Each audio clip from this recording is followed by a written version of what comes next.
Hey folks, welcome to session 5 of high performance LLMs from First Principles. So again, the goal is always to achieve high performance for LLMs.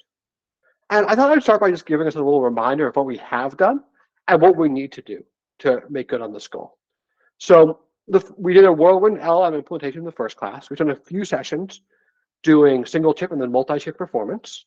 Still trying to figure out high performance LLM for training and inference. And really, there are just 3 things we're missing. We haven't covered attention.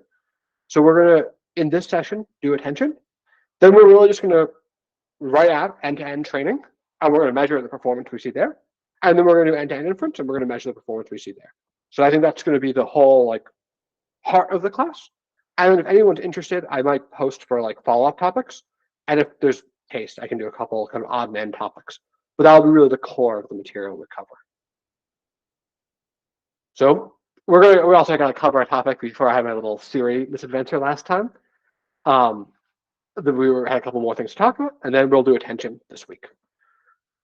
So the way TPUs work, and GPUs are just a little bit different, is that they are wired physically together. So here, when we're thinking about sharding this last week, we might have, in this case, 4 TPUs in a row. They're physically wired, and it's actually really interesting. They're wired in this ring. So TPU A can talk to TPU D, D to C, C to B, B to A. But it's not that they can all talk to each other.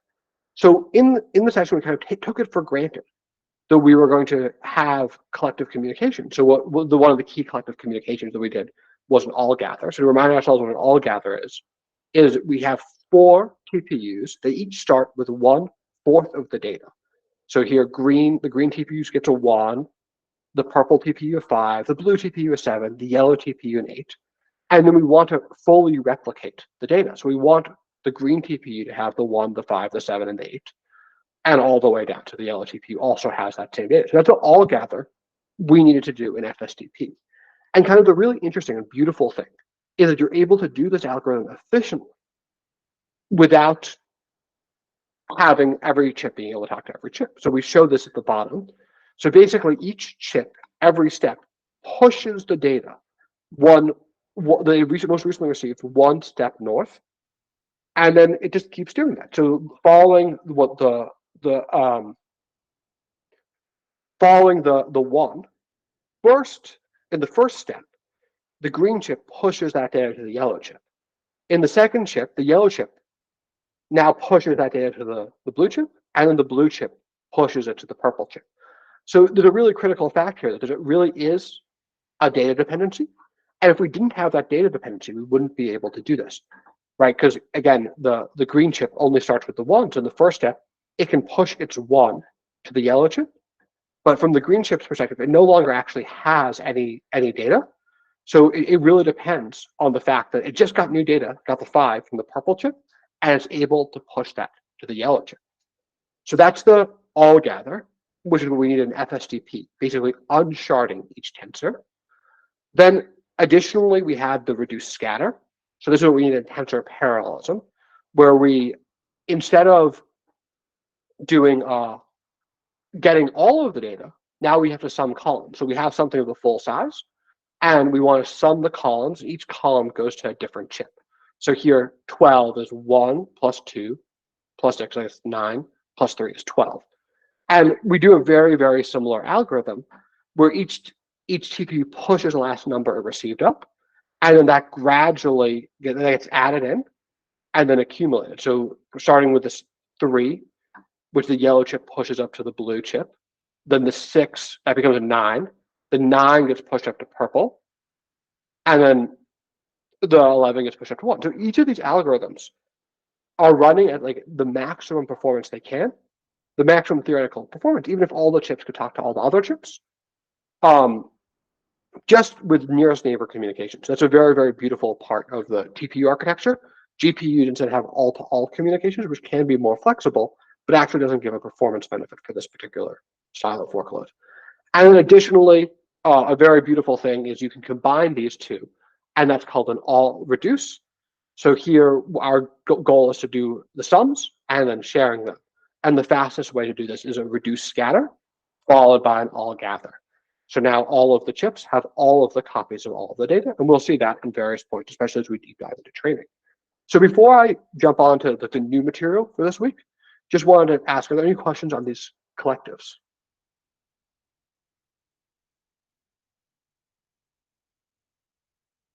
Always scary when there are no questions.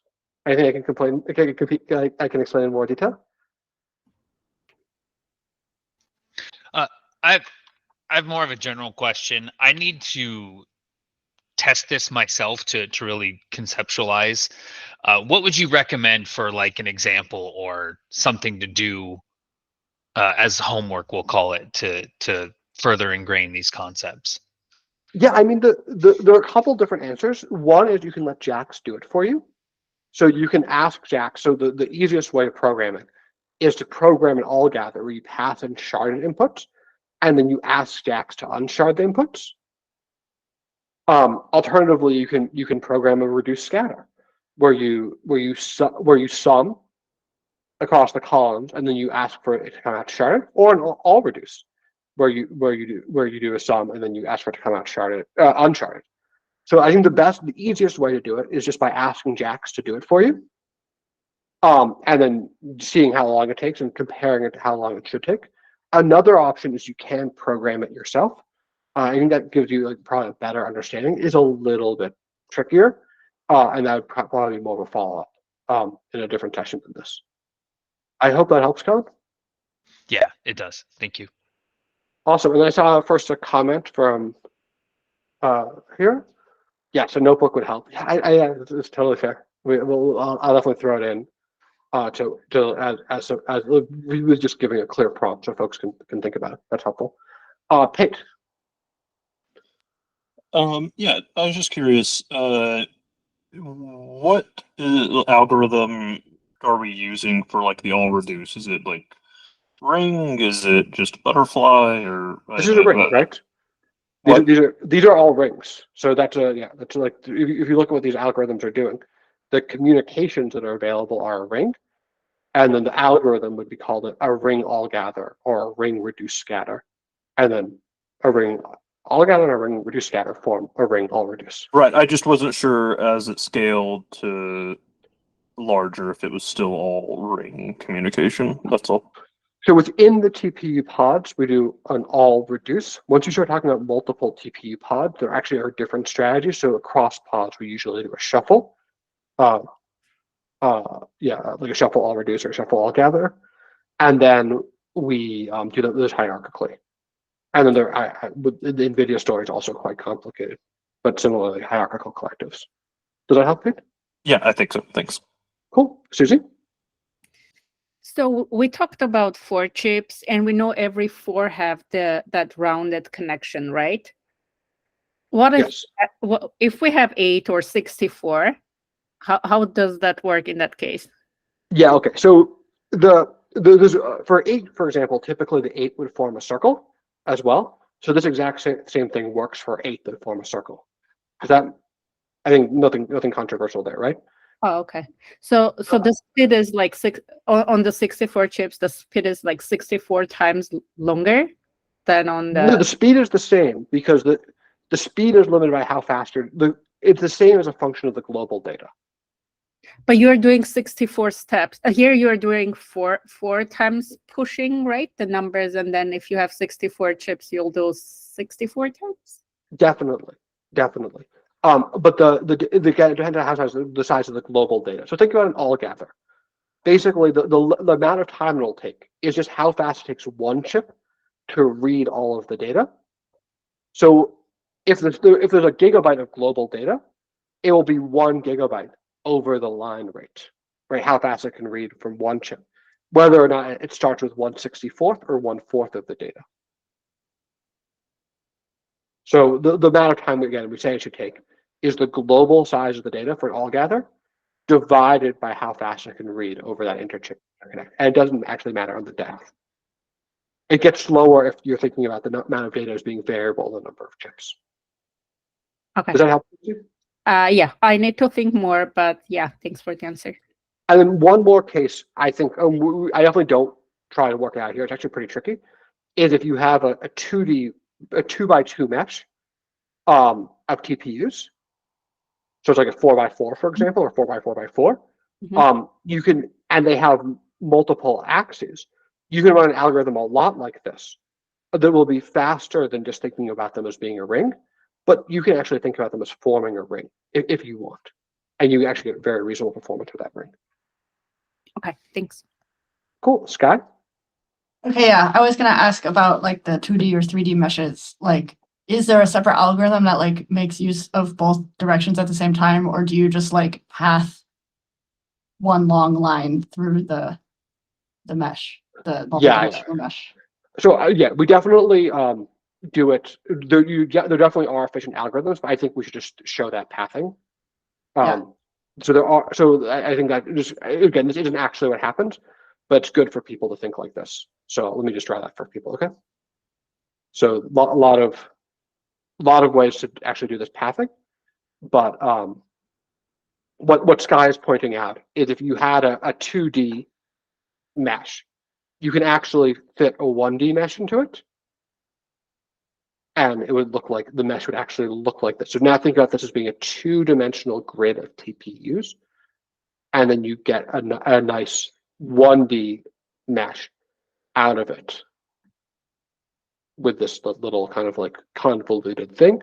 But you can think about them as being a 1x16 if you want. And as Sky's asking, you can do a little bit better by not thinking about it like this, but thinking about it like this is actually very practical.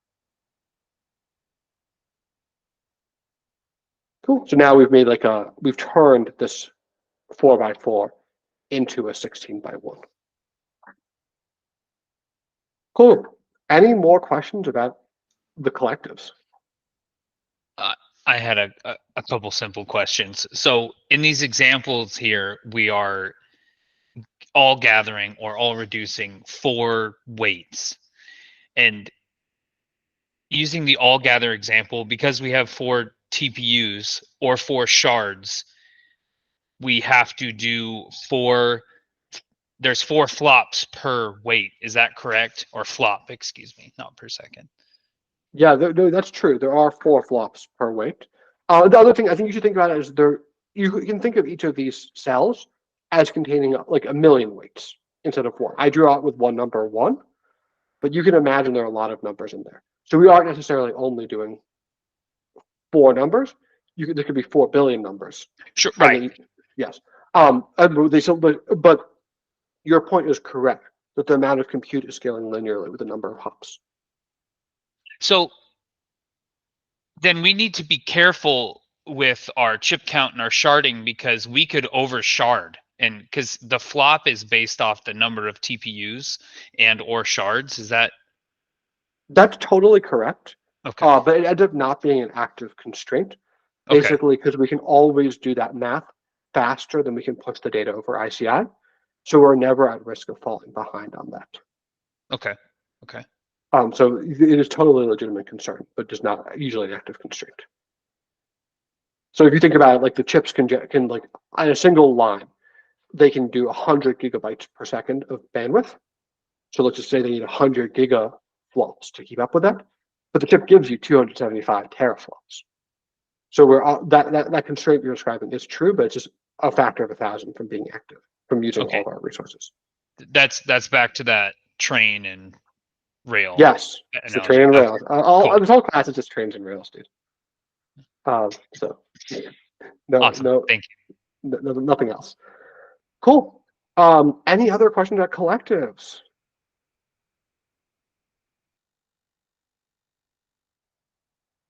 Cool.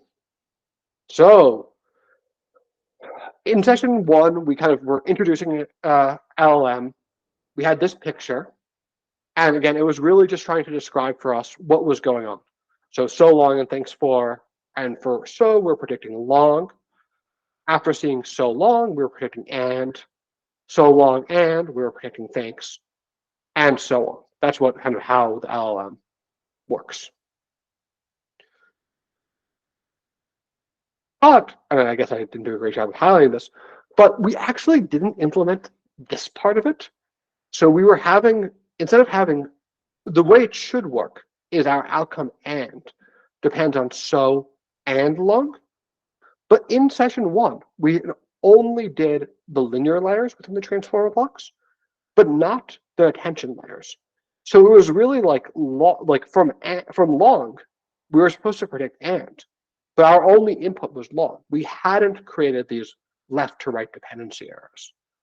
And that means, again, just say the second token depends only on the first token, the n plus first token depends on the nth, and there's just no way for any interesting intelligence to emerge without the presence of attention.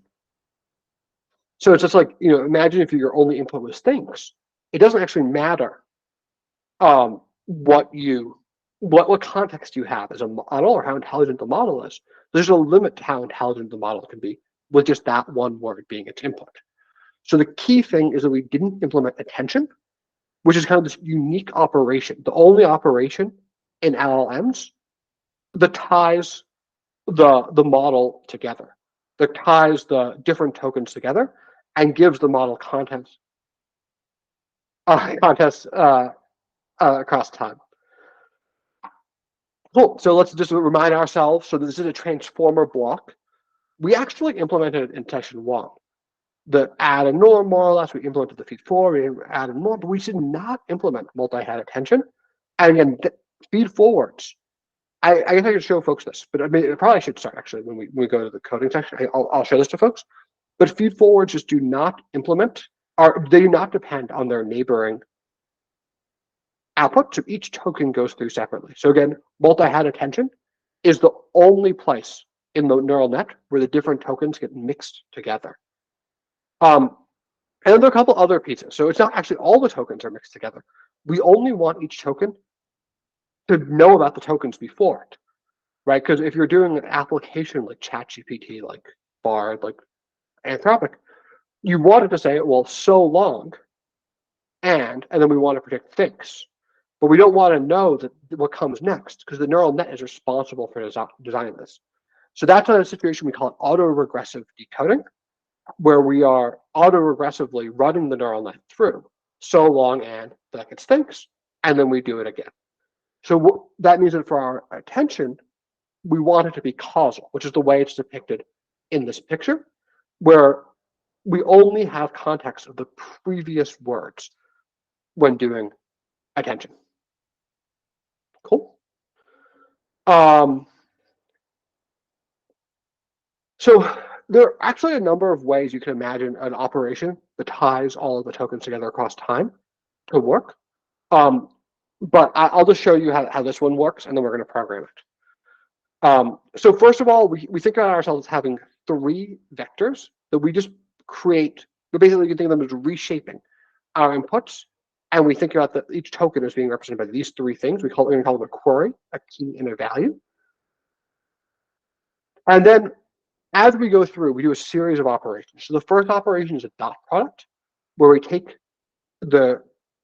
to decide the output for a single token, we take all of the dot products. So here, query 1 for the first token gets dotted with the second token, the first token's key, and the second key. So here, I would say that they're 112 and 96. Then you can scale them. So I have to put a red line because we probably won't bother with that here. And then we turn those numbers into softmaxes. So weights that sum to 1, which is an operation we saw in a previous session. Then we choose the values based on those softmax values. So here, because the first token, the first value, got 0.88, we will get 0.88 of V1 and 0.12 of V2. And then our output is that weighted sum, 0.88 of V1 plus 0.12 of V2. And then we'll do the same operation for each token, except again, what we'll be dotting with at the beginning here, we always dotted Q1 by all of the Ks. Here, when we want to see this for machines, we'll do Q2 dot K1, Q2 dot K2. So this is kind of an operation that's tying all of the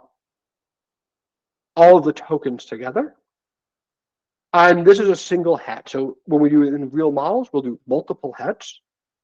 But I think thinking about one head is totally fine. So we're going to hop in. I think it's a little bit abstract. So I'm hoping that with a little bit of coding, we're going to be able to explain exactly what's going on under the hood here. So I will present something else. So yeah, Rashni, the way of thinking about this is like, this is one computation that we did, but what is the best way of doing it is the single head is one computation, and we would have n different parallel versions of the computation that we would output. Maybe I can share probably some separability there, but rather than just making everything bigger, we do it n different times instead of making this one bigger. And so I'm going to present something else. Yes, and each head has its own uniquely trained weights in the most normal form. That's how we do it. That's how we're going to see it today. Cool, cool. So sharing my entire screen. Cool. Can folks see my VS Code reasonably well? No. Is it too small? What's the problem? Oh, this is good. Yeah, thanks. Awesome. Cool. So I've gotten a setup here, and let's just start by like writing down how this actually looks in like most code bases, which is I just chose some random implementation, and then I will call it. And then we're going to ignore the segment IDs. This is a kind of a nuance that we'll cover a little bit later. And this is the attention value. All right. And then I will literally just run this code. And this is kind of like what some library will give us when we say, what is the attention value for Q, K, and V? And we'll just run, give us something. Let's actually implement it, though. I think that's kind of the goal here. And let's start by thinking about what is the shape. So what we're thinking about is we have a batch. So here I'll make it one. It doesn't really matter. Sequence, that's the number of tokens the neural net sees from each example. And then it has number of heads. So each of these are separate computations. And then a head dimension, which is usually typically 128. That's the most standard value. And then we're going to output something. I guess I can throw up I won't even bother. The attention value is going to be of shape batch, by heads, by sequence, by head bit. So let's just compute attention ourselves. So attention ourselves. And then we'll take Q, K, and V. And we've got to basically implement these steps we've already specified in the slides. So let's bounce back to the slides if I can find them somewhere. Cool. And let's just do them one by one. So the first thing we had to do is take the dot product between Q and K. Okay. So that is going to be, so we're going to represent this in einsum, and these are typically called weights. So I'll call them weights unnormalized. And then this is going to be an einsum, so it's going to be jax.numpy.einsum. And it's going to be so this notation might be a little bit scary to folks, but I don't sweat it. Heads D.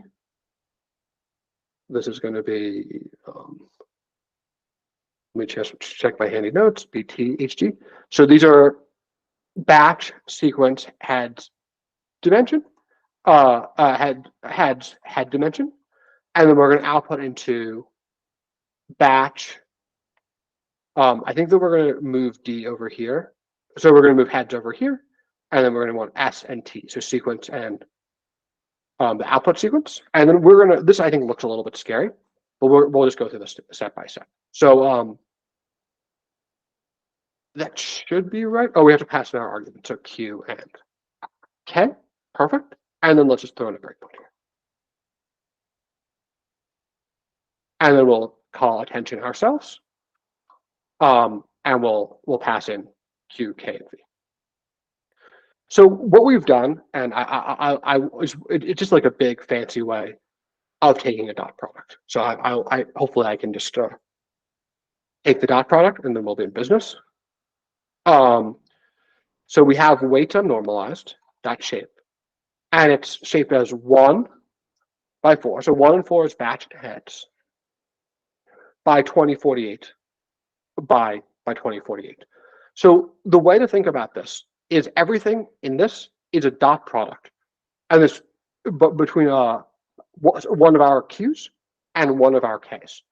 So I will try, hopefully I can remember the exact syntax, to just get one of those dot products concretely, and then hopefully we can just, we should be able to just verify. So I'll choose literally the first one here.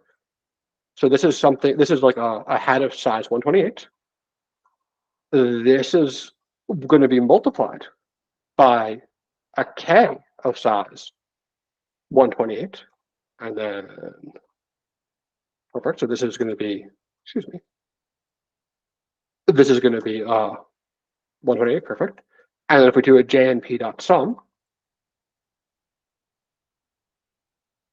minus 9, and then hopefully, I guess I should have been more, I should have tested this before class. Hopefully, when I look at like weights unnormalized 0, 0, 0, 0. Very, very, very. So those are the same thing. Okay, so basically, all that's happening here is ignoring head, ignoring batch, is each of the entries in this weights unnormalized tensor are just the dot products between a 128 dimensional key and a 128 dimensional value. Anyone, should we hold for questions here? Anything on folks' minds?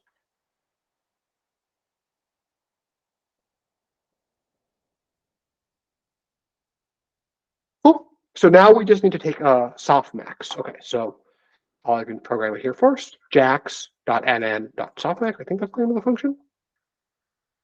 There was a question in the chat. What is the meaning of T in INSUM? Oh, cool. Okay. So they both correspond to sequences, but I needed to give the two sequences different names because we wanted both of them to come out at the end. So we are they are sequences, but they're one of them is the Q sequences, S is the Q sequences, and T is the K sequences. They could in principle be different numbers. Does that answer the question from the chat?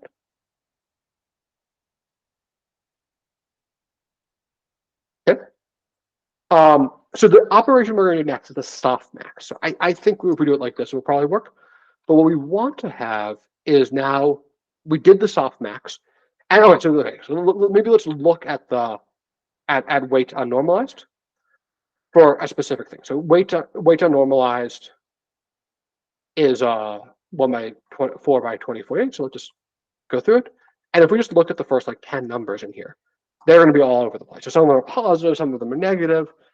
They don't make sense as being a distribution over the V's. So the thing we're going to do is we're going to set weights to be the softmax of these. And that's basically forcing this to be a probability distribution. Okay, so now hopefully weights will look kind of like a probability distribution. Okay, so it looks a little bit more like a probability distribution. So all the numbers are between 0 and 1. That's a good sign. But what we should really do is just do a jax.numpy.sum.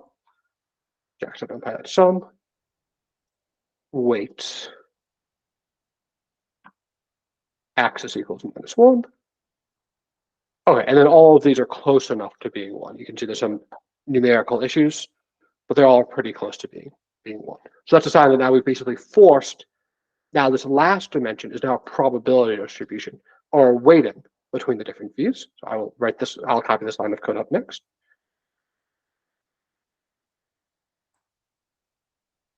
Perfect. And now we're actually 2/3 of the way through, I hope. Now we have to write our output.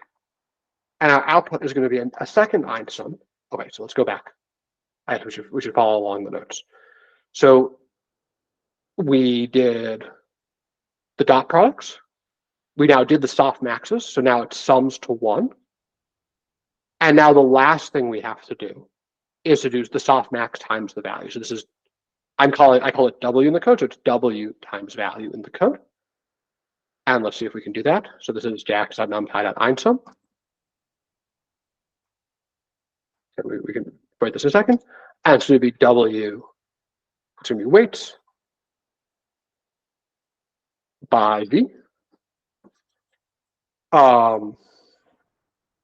Okay.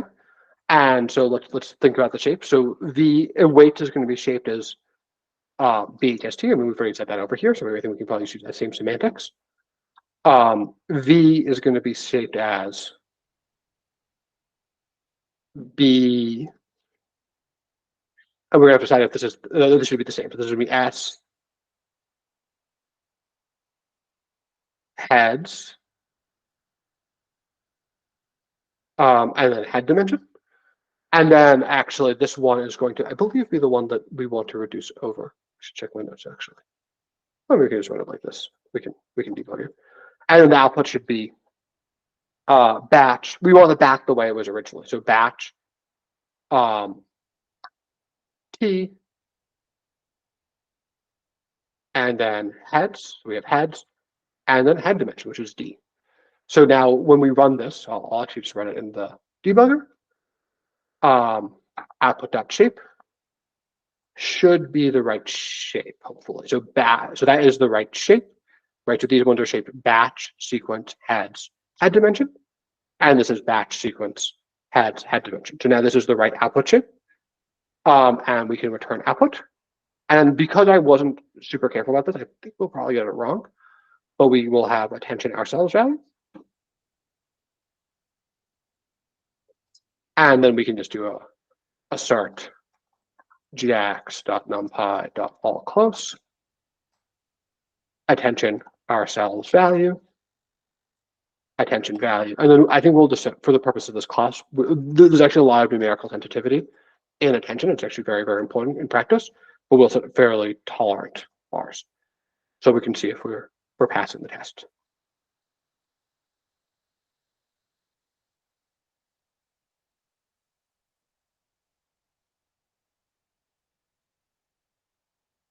Cool. jax.numpy.allClose.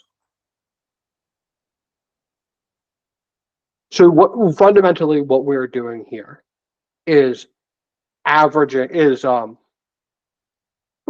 we have messed that up. I actually think that I just need to do this. We can see this.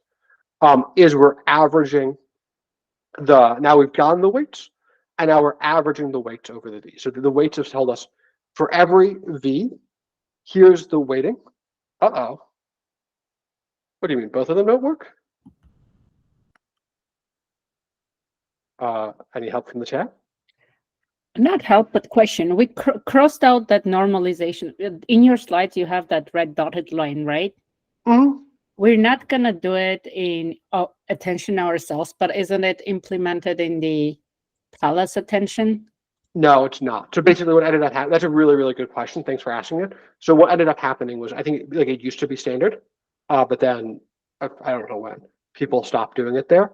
And kind of the observation is that you could just put it into K or Q if you wanted to do it. So people just started putting it into Q or K if they wanted it. Makes sense. Thanks. Yeah, good question. Rafi, don't you need to multiply by the scale? So the square root of the dimension in? So that's the same thing that that Susie was just asking. So again, it's I think we might be able to just jump into the code here. I think they offer it as a thing here, but they by default have the scale set to 1. So again, it's not, by default they aren't doing this. Again, what ended up happening is to avoid that extra multiplication, people started fusing that operation into the way they would compute Q or K. Okay, so let me just think about if I've made a mistake here.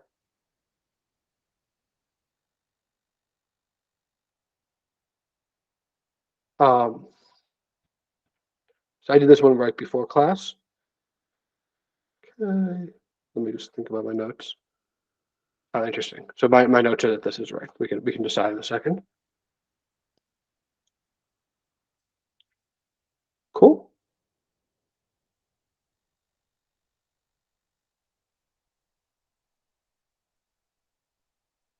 Okay, perfect. So let's decide why that's right. Okay, I see. So this is what this is saying is that the T dimension is representing for each weight. Okay, I'm trying to think of how to do this in a more like step-by-step approach.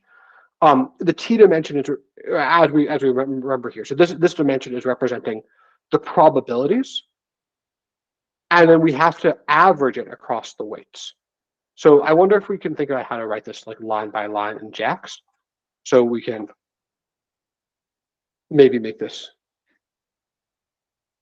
clearer for folks. Really, what's happening here is these are probabilities, and they're being averaged across it. I guess we have to write a for loop. So what we really have to do is, I mean, I don't know how much folks want to see this. We can definitely do it.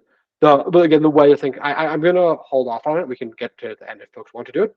But the way to think about this is there are for each alpha token, there are 2048 probabilities that sum to 1, and we're averaging across a weighted average of the 2048 Bs to get the right desired output.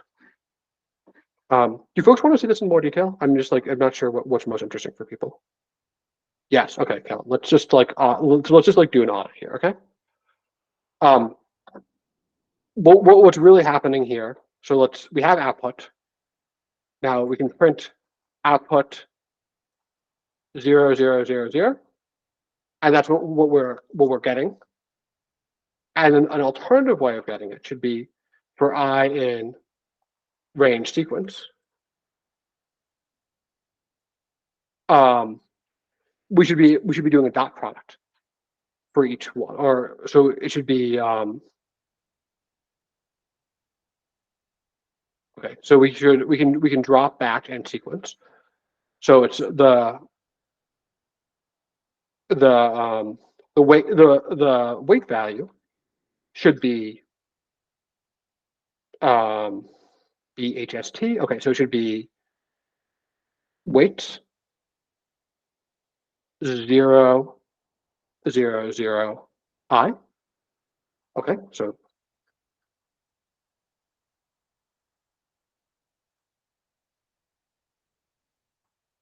all right, and this we can just be 0. I think we can just get one of these. The V value, we can think of this as just being, we want one of them. So again, this would be V. Okay, so batch sequence had dim, so it should be 0, 0, 0, I, right? Because it should be I 0, and then we should add that into cumulative value plus equals weight value times V value, and then cumulative value, if we haven't made too many mistakes, will match output. So I will maybe make these a little bit clearer, just so we can at the end figure out what's going on. But this is basically this matrix multiplication is just trying to, in matrix multiplication, describe this idea, just so we can get a relatively efficient implementation at the end.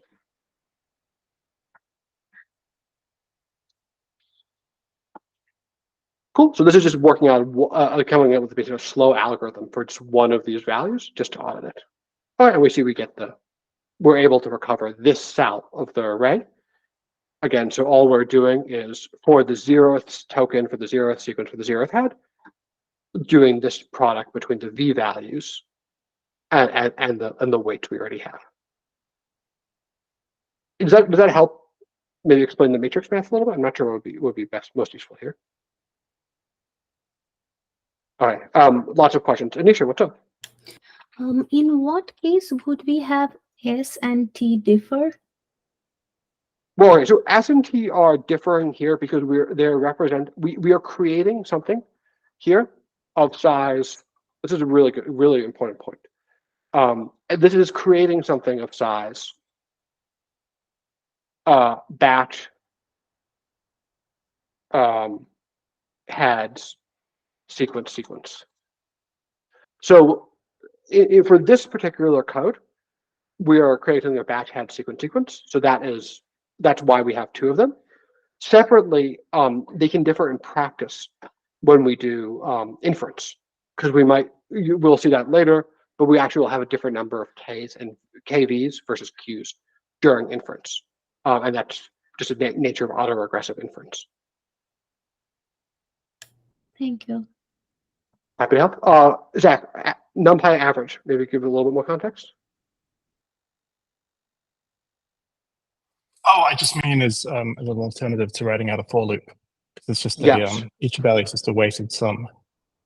And Yes, 100%. Yeah. But between where we are, where the first implementation I wrote was fully vectorized, and the fully unvectorized one. They're actually a number point in the spectrum. Yeah, definitely NumPy average. Right. I'll give you one of them. Cool. Susie? We're doing the vector matrix multiplications. I was wondering why the values are not exactly the same, the output and cumulative sum. Oh, so you're asking why aren't these two exactly the same? Yeah. Looks like we're not then rounding anything. It's just matrix multiplication. No, that's always going to be, so it will be very hard to get these to be exactly the same. And the reason the matrix multiplication is happening in bfloat 16, which is fairly low precision, and then the order that's accumulated in. I can give like a simple example here. I mean, at some point, if people want to see it, but it's just the order of the accumulation will drive small errors. All right, thanks. I think that actually, if we set this to be CPU, we could. I don't remember the flag off the top of my head, so maybe I'll spare people. But you'd see it actually a lot closer on a CPU than it would be on a TPU or a modern GPU. Great question.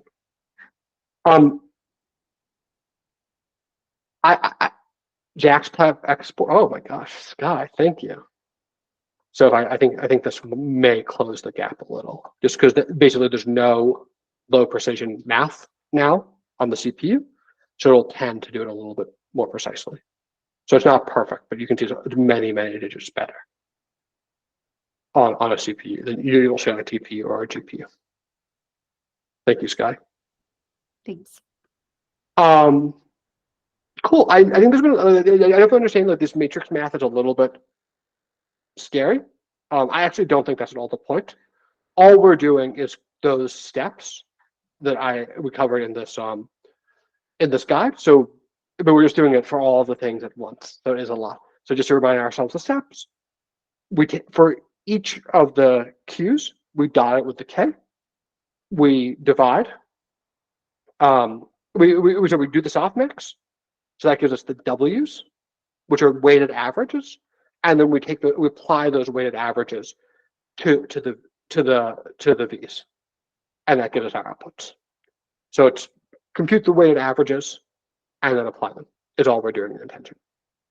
I'm happy actually to spend more time here, or I could talk about the arithmetic analysis. Any more questions at attention? Cool. So attention,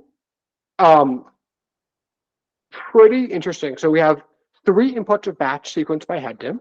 So I'm ignoring the number of heads. It doesn't matter for this calculation. We have outputs of batch sequence head dim. So the key thing though is when we look at it, I mean, maybe I could just do it directly, but like if we look at print the shape of weights, the size of weights dot size, I believe.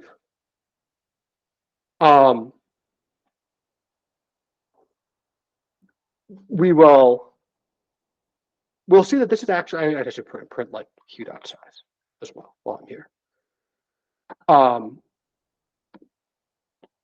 What we'll see is this thing we're creating, this weights tensor, is actually much bigger than the other arrays. So I mean, I guess I didn't use the most careful units here, but we can see it's actually, I believe 16 times larger in this configuration.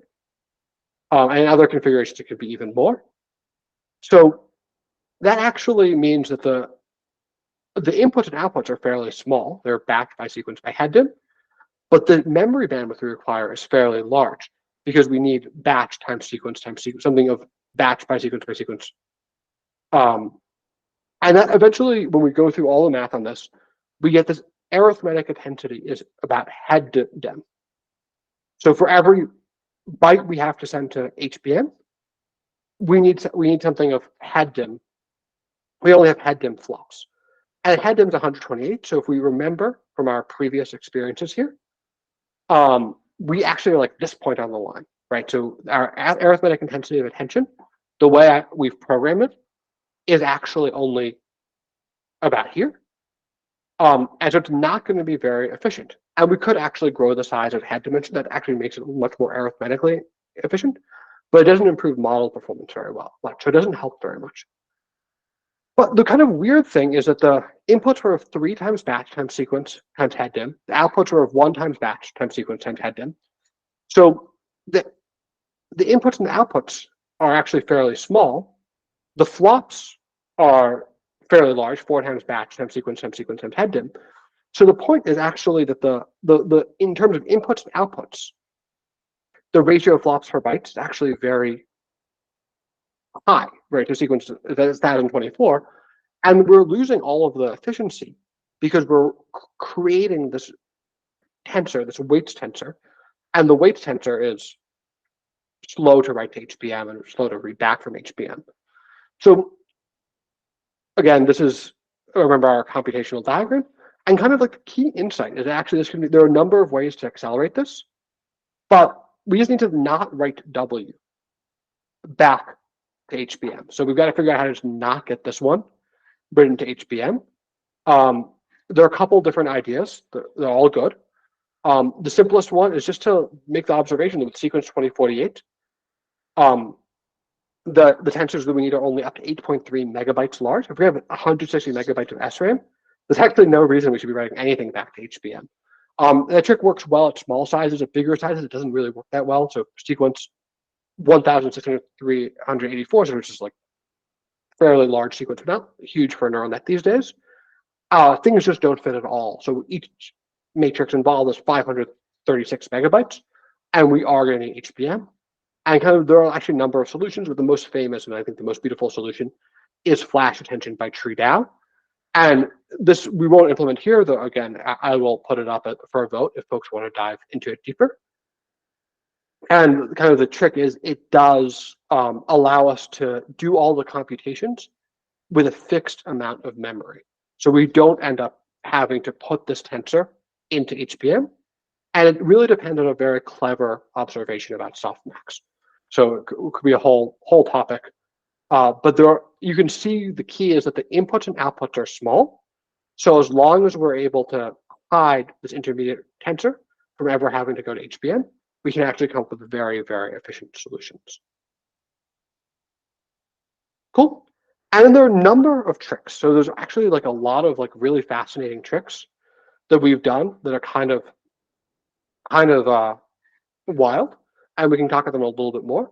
So attention is totally order invariant.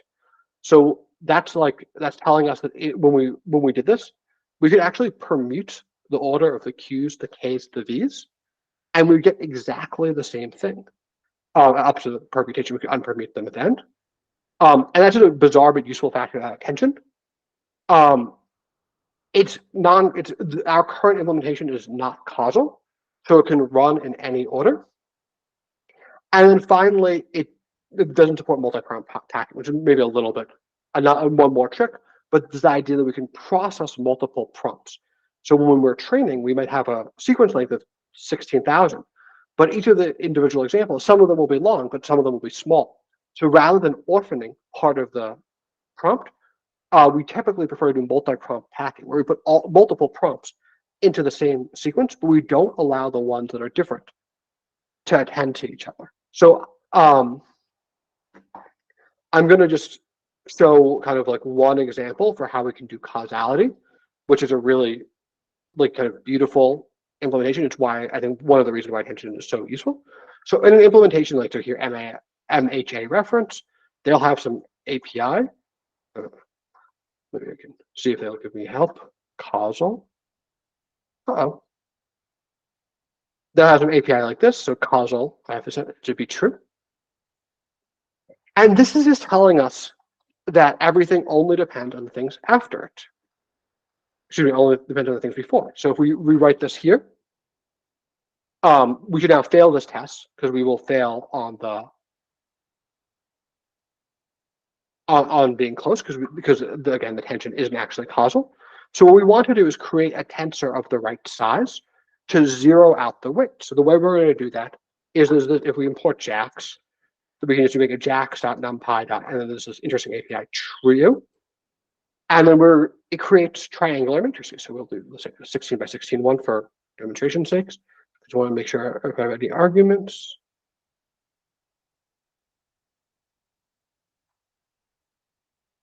So we need to tell it our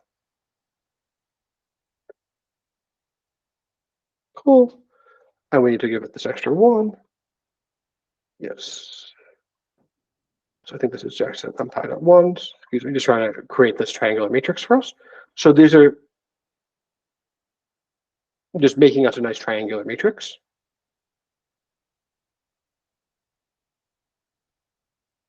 Cool. And then this is actually the triangular matrix we want. So basically, we're saying, well, you shouldn't talk to anyone who's above you on the diagonal. So I'll put this in here. So this is weights unnormalized to zero out. And we're going to have to do this. We'll have to set this to be sequence. And there's actually a lot of ways to, I think I'm just going to go with one head here. I think maybe it's the easiest way to show this for folks. And then we just need to zero things out. So what we do is we will this here. We'll say, hey, just if you're not one of the ones we want talking, we'll just zero that tensor out. So it'll become a large negative value. That means its softmax will be assigned to 0. And now, actually, with just that little change, we should now match what is meant by causal attention. Again, because we will not this example will no longer be able to see any of the examples assigned to 1, and that's exactly matching the pattern we want, and we do see it in fact passes. So we're this little change lets you achieve causal attention, and then there's so many wrinkles on it. Attention is actually a very deep and nuanced field. Like for example, right now sparsity is very, very important. Mark asks, how did we go from embeddings to QKV? So that's actually just a feed forward layer, like the one we saw, which is a slightly unusual state. Next week we'll definitely cover that, but just learned weights. Cool. I know a lot covered today. Any questions about attention?